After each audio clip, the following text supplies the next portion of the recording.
Oke, silakan. Paling depan nih yang nanya. Paling depan nih. Perkenalkan, nama saya Denisa. Saya berasal dari kelas 11 ke kawan. Jadi saya ingin bertanya, apakah kakak memiliki ketakutan saat pertama kali kakak diterima bersekolah di sana? Jika memang kakak memiliki takut, apa dorongan kakak yang bisa membuat kakak tetap teguh pada keinginan kakak itu? Nah itu aja, terima kasih. Oke, terima kasih Nisha pertanyaannya. Bagus loh ini pertanyaannya. Ketakutan ada sih, terutama kalau yang waktu di Amerika sih nggak takut ya, cuman waktu yang di Inggris sih, karena waktu di Inggris itu Kak Hawa benar-benar kesananya sendiri. Kalau di Amerika waktu itu kan kita perwakilan dari Indonesia, jadi kalau yang pas ke Amerika itu kita ke Jakarta dulu, dari Jakarta baru kita berangkat bareng-bareng ke Amerika. Tapi kalau yang Inggris itu literally semuanya sendiri, dan Kak Hawa belum pernah ke Inggris. Yang paling ditakutin adalah bukan itu sih, yang paling ditakutin bisa nggak yang handle diri sendiri gitu loh, sendirian, kalau nggak tahu gimana, nggak ada teman, karena kan kita belum kenalan sama teman kita yang di Inggris. Terus yang kedua adalah bahasa Inggrisnya. Bahasa Inggrisnya nanti kalau misalnya saat di kelas tidak terlalu bagus gimana ya gitu. Jadi tapi ternyata orang-orang di sana itu nggak peduli sama grammar kita, jadi ya nggak apa-apa gitu. Dan cara mengatasinya adalah tahu kalau itu adalah mimpi kita gitu. Jadi kalau kita udah ngeset mimpi kita setinggi ini, maupun kita takut, kita akan berusaha terus mencapai mimpi itu sampai kalau misalnya kita gagal ini tetap akan dikejar terus gitu. Jadi hal yang membuat Kak Hawa untuk berani adalah tahu Kak Hawa tuh mau kuliah di tempatnya mau ya udah, pokoknya Kak Hawa akan kuliah di sana. Gimana caranya? Akan kuliah di sana gitu. Manifestasi juga gitu, percaya sama plan Allah, dan jangan lupa untuk ini yang selalu Kak Hawa juga bilang ke murid-murid Kak Hawa, di saat kita lagi mengusahakan sesuatu, usahakanlah untuk yang pertama minta doa orang tua, terus berdoa sama sedekah atas nama usaha itu. Oke, gimana? Ada lagi yang ingin bertanya? Wah, luar biasa ya. Banyak nih Kak pertanyaan-pertanyaan dari kita. Assalamualaikum warahmatullahi wabarakatuh. Kak, perkenalkan nama saya Hasan Al-Bulki Apulman atau yang kerap dipanggil Hasan. Saya adalah siswa yang sudah lulus di University Teknologi Petronas dalam jurusan Petroleum Engineering. Nah, tapi di sini kendalanya saya masih masuk dalam keadaan private funding, masih memakai biaya mandiri. Nah, jadi saya berusaha untuk mencari beasiswanya di sana. Tapi tahun lalu kalau tidak salah saya pergi ke University Teknologi Petronas langsung dan bertanya apakah ada beasiswa yang bisa diberikan dari universitas ini, tapi mereka bilang tidak ada, dan mereka memberikan nomor agensi sehingga saya bisa lebih mudah masuk sana. Dan dari agensi itu juga saya bertanya kepada agensi tersebut kalau misalnya ada tidak beasiswa yang bisa diberikan, tapi mereka bilang tidak ada sampai sekarang ini. Beberapa tahun lalu mungkin ada dari Malaysia International Scholarship, tapi untuk tahun ini sudah ditutup dan dihapuskan nama University Teknologi Petronas. Jadi saya ingin bertanya, bisa nggak saya minta saran tentang beasiswa yang mungkin bisa saya ambil di sana nanti. Terima kasih Kak. Oke, terima kasih Hasan. Oke. Hasan tetap mau kuliah jadi universitas itu atau mau ganti? Gimana Pak Direktur, boleh yang tanya ya Pak? Sebenarnya untuk pilihannya saya ada 3 pilihan. Kayak Universitas Teknologi Petronas ini di pilihan ketiga, karena pilihan pertama saya tuh di King Fahd University of Petroleum and Minerals di Saudi kalau nggak salah. Lalu yang kedua itu di lupa ya, negara apa? Di Turki, salah satu METU, Middle East Technical University yang ada di proses di Turkinya Pak.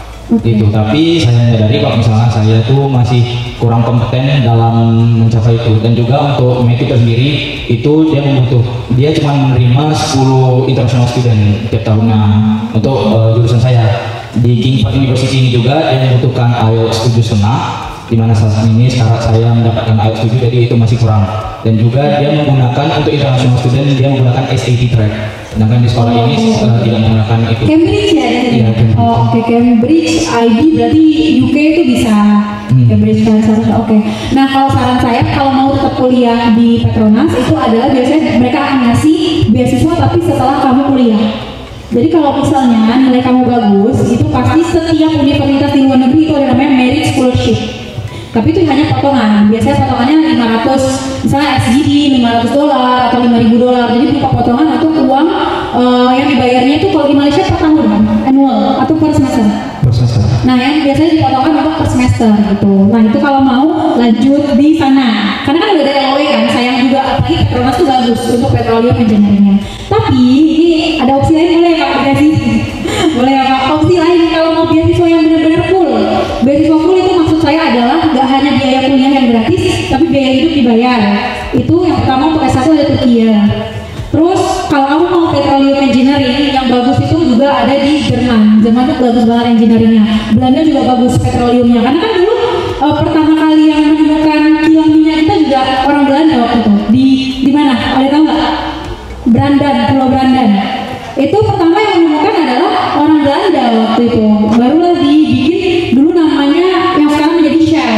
Dulu company-nya saya lupa namanya apa, tapi dulu sama yang punya Shell baru diganti ke Pertamina. Nah, itu bagus banget. Jadi dulu orang kita tuh belajarnya sama mereka gitu, dibawa engineer dari sana, dari Amerika juga bagus petroleum engineering. Texas tuh bagus banget gitu. Cuman Kak ada kendala nih. Apa? Saya bukan tentang bahasanya, tentang sosialnya di sana. Saya cuma dikasih masuk ke negara yang majoritinya itu Muslim. Jadi saya nggak bisa ke Amerika, ke Australia. Dulu sempat saya pengen ke UNSW, New South Wales University, tapi dihalang oleh orang tua saya karena kebanyakan di situ katanya ada sama Kristennya, jadi takut saya tuh nggak balance agamanya di sana. Oke, baik. Kalau kayak gitu saran saya adalah Australia atau UK sih kalau mau, karena UK sama Australia itu sangat vibrant, banyak sekali Muslim. Bahkan wali kota London itu udah lebih dari 3 periode dia itu adalah Muslim, orang Pakistan gitu. Tapi kalau Amerika saya tidak menyarankan gitu. Jadi Amerika saya sangat tidak menyarankan, apalagi kalau kamu masih mau S1, karena S1 itu transisi, kita baru gede untuk kita mengenal sesuatu. Jadi saya tidak menyarankan gitu. Saya aja nanti mau lanjut S2 kemungkinan antara Eropa atau Australia gitu. Dan kalau Australia itu udah banyak banget orang Indonesia di sana. Muslim udah banyak, terus perkumpulan Muslimnya juga banyak, dekat juga dari Indonesia, mungkin bisa dicari opsi-opsinya. Tapi kalau dari pemerintah Australia beasiswanya nggak ada, cuma dari kampus itu banyak. Jadi potongan biasanya 10.000 kan, UNSW juga kayak gitu kan, potongan 10.000. Kalau Malaysia S1 kayaknya nggak ada sih dari beasiswa, cuma merit scholarship banyak. Brunei juga ada S1. Sama undergrad ASEAN scholarship kalau nggak salah ada, cuma nggak tahu Petronas ngangkat apa enggak. Jadi nanti coba googling ASEAN scholarship, ASEAN undergrad scholarship, itu kita bisa kuliah di negara di ASEAN, tapi ada list universitasnya. Kalau di Singapura ada 3, NUS, SMU, NTU. Kalau di Malaysia, nah itu atau kalau di Malaysia gitu. Terus kalau mau di Singapura juga bisa nyoba beasiswa dari pemerintah Singapura namanya SINA, itu juga bisa. Iya SINA, tapi yang kalau di Singapura lebih kompetitif karena NTU sama NUS itu top dunia ya, jadi ya otomatis lebih kompetitif. Tapi saya rekomen kalau kamu suka engineer, paling bagus tuh adalah selain Petronas itu paling bagus adalah NTU sama KKU, tapi KKU gak rekomen, Hong Kong University sama KAIS Korea itu bagus buat engineer. Petronas juga bagus, cuman beasiswanya mungkin nanti dipastikan paling merit scholarship doang sih yang bisa gitu. Oke Kak, tapi untuk Bang overcome biayanya nih, itu ada nggak Kak kayak saran untuk bisnis gitu, dan juga kayak syarat-syarat tambahan untuk membuka bisnis di luar negeri gitu? Oh, kalau bisnis agak susah, saya rekomend hanya part time sih, kerja part time di sana. Karena kalau kamu nggak kerja kalau kamu tidak penerima beasiswa, biasanya tidak ada gini. Kalau kita penerima beasiswa kayak beasiswa maju, itu kita biasanya nggak boleh kerja karena kita harus fokus kan, itu udah dikasih beasiswa. Tapi kalau nggak penerima beasiswa, biasanya kita boleh kerja. Jadi kerja part time itu sih saran saya, karena kalau membangun bisnis pasti akan lebih banyak waktu yang terbagi gitu. Membangun bisnis tapi belajarnya harus tetap bagus juga, jadi kamu bisa mendapatkan potongan si merit scholarship. Merit scholarship itu biasanya bisa diajukan saat kamu udah semester 2. Di situ kan kelihatan akademik kamu bagus atau enggak. Nah di situ. Terus biasanya tiap kampus itu di Malaysia mereka ada di scholarship, jadi dekannya ngasih scholarship tapi potongan juga gitu. Tapi dilihat dari IPK kamu bagus atau enggak gitu. Jadi sambilan part time sambil tetap harus aktif di kampus, jadi bisa mendapatkan itu, bisa meringankan setidaknya sedikit bantuan dari orang tua lah setidaknya kalau kerja part time kan gitu. Oke Kak, terima kasih Kak. Iya, terima kasih. Perkenalkan, nama saya Muhammad Farhan Ramadan, saya dari kelas 12, kelas unggul internasional IPS. Izin bertanya Kak, insya Allah kali tahun ini saya akan melanjutkan studi saya ke Malaysia, yaitu di Universitas Asia Pasifik University. Oh, Apu ya? Oke. Lebih tepatnya saya mengambil Fakultas Immersive Technology atau IT. izin bertanya, apakah di universitas tersebut mempunyai beasiswa yang akan ketahui? Dan pertanyaan kedua, bagaimana cara kita mensosialisasikan diri kita terhadap lingkungan sekitar di sana? Apakah lingkungannya itu non Islam atau Islam? Terima kasih. Terima kasih.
Assalamualaikum warahmatullahi wabarakatuh. Perkenalkan, nama Amani Hadul Asri, anak dari kelas 7 Asma Bidya Bukar. Kak, permisi boleh nanya, di Oxford itu per tahun tuh berapa Kak habis itu? Bisa banget nanya. Oke. Kalau yang pertama untuk biayanya itu per tahun S1 itu tergantung dari seberapa tinggi universitasnya, seberapa top uninya. Dan biasanya kalau Russell Group University yang saya rekomendasi itu adalah Russell Group University. Russell Group nanti kamu bisa lihat di Google, dia ada 11 atau 12 universitas yang dia satu grup dengan Oxford. Jadi dia itu ada Oxford, Cambridge, Leeds tempat saya, Manchester, terus UCL, terus London School of Economics, terus apa lagi ya? Exeter, Liverpool, terus dan lain-lain lah, pokoknya ada. Itu rekomendasi saya adalah kampus-kampus itu. Tapi biasanya untuk kesehatan yang direkomendasiin mungkin bisa UCL, University College London, sama Queen Belfast University di Ireland, di Irlandia, Northern Ireland. Itu bagus. Teman saya ada yang ngambil kardiovaskular S2-nya di sana, dan itu bagus banget. Itu terus, tunggu ya, pertanyaannya tadi lumayan banyak gitu ya. Dan habis berapa itu kalau misalnya universitasnya nggak masuk top yang tadi, itu biasanya habisnya bisa cuma 200 juta per tahun. Lumayan banyak sih, nggak cuma, tapi sekitar itu ada 200 juta per tahun, belum sama biaya hidup. Tapi kalau misalnya yang top kayak tadi, itu biasanya per tahunnya itu 500 sampai 800 juta. Dikali, kalau kalian udah kurikulum Cambridge, kalian nggak perlu foundation. Tapi kalau kalian belum kurikulum Cambridge, kalian perlu foundation, jadi total 4 tahun. Nah, S1 di sana 3 tahun, berarti 500 kali 3, ya 1,5 M. 1,5 M, belum lagi sama biaya hidup ngekos kalau di London itu 40 juta ngekos, 30-40. Tapi kalau di Leeds itu ngekos 10 juta, 15 juta bareng-bareng udah bisa gitu.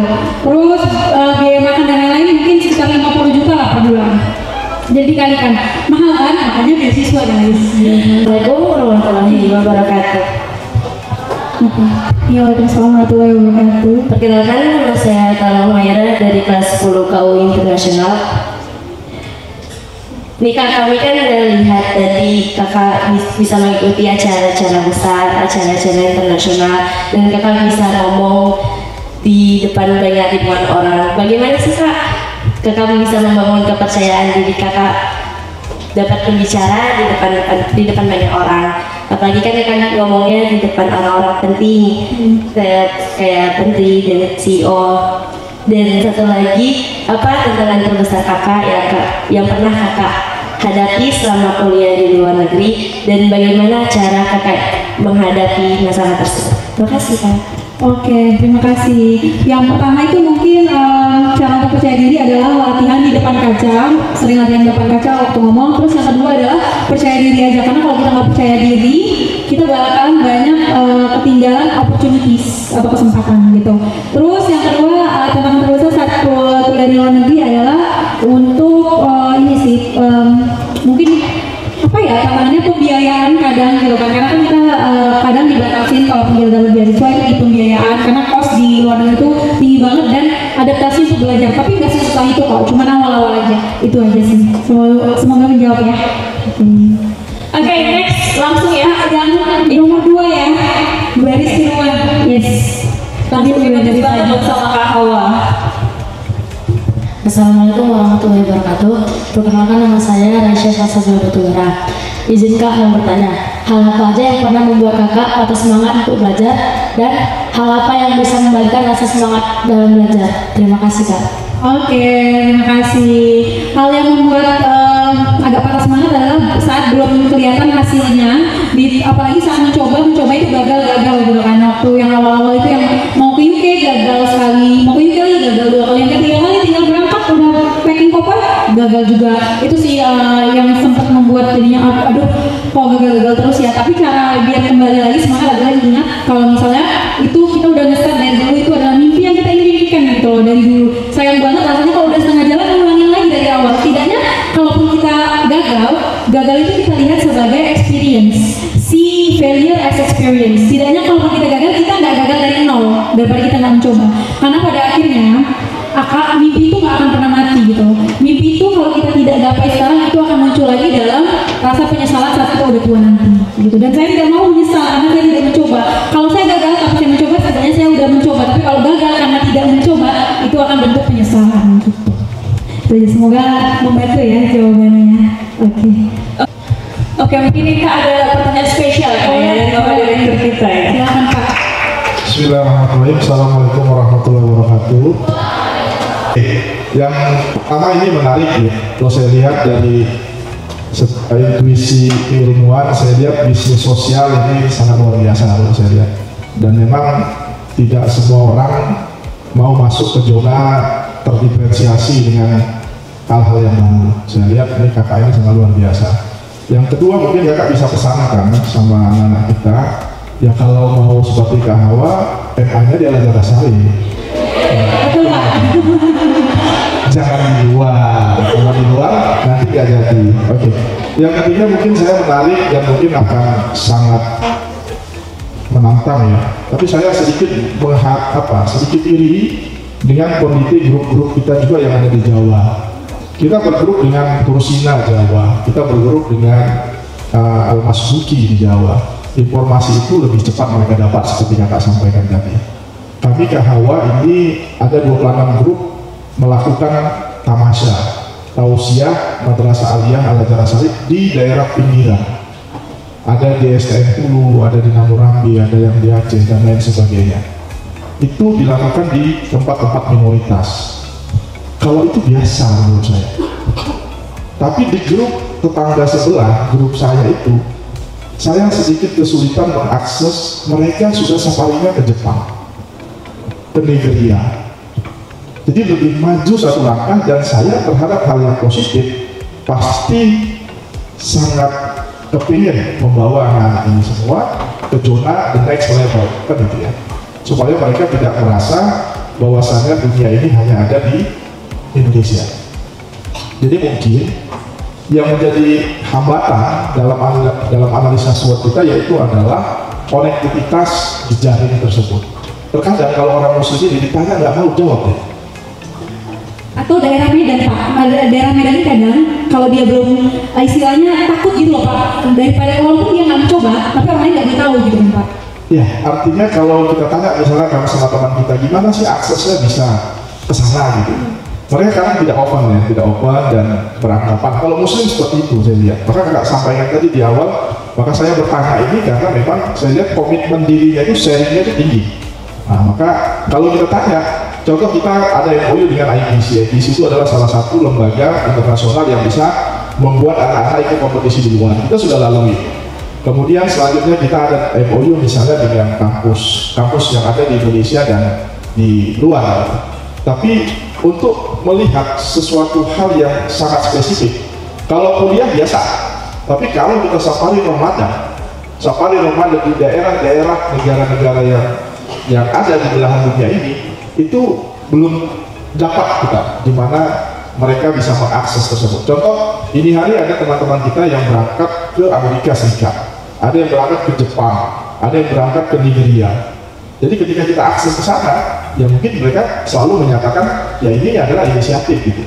Sedangkan kita belum mendapat informasi tersebut. Mungkin melalui wasilah keahwat tadi, apalagi mempunyai lembaga yang NGO seperti itu, mungkin bisa dihalu-halukan kepada kami supaya di Ramadan 1447 Hijriah nanti kita tidak ke STM Pilirui, kita tidak lagi ke Aceh, tapi kita sudah berangkat ke Jepang, kita berangkat ke Amerika. Karena dasar referensinya kita suka traveling. Tadi kan ada hadisnya. Jadi yang Nara suka traveling ya? Suka. Kalau Ustaz ajak ini hari ke satu aja mau nggak? Ini anak kita. Tadi mau kuliah ke luar negeri? Tahun depan kita bikin Ramadan di luar negeri? Kemana? Sarannya kemana tadi? Kemana kita Pak? Jepang atau kemana? Turki terus kemana?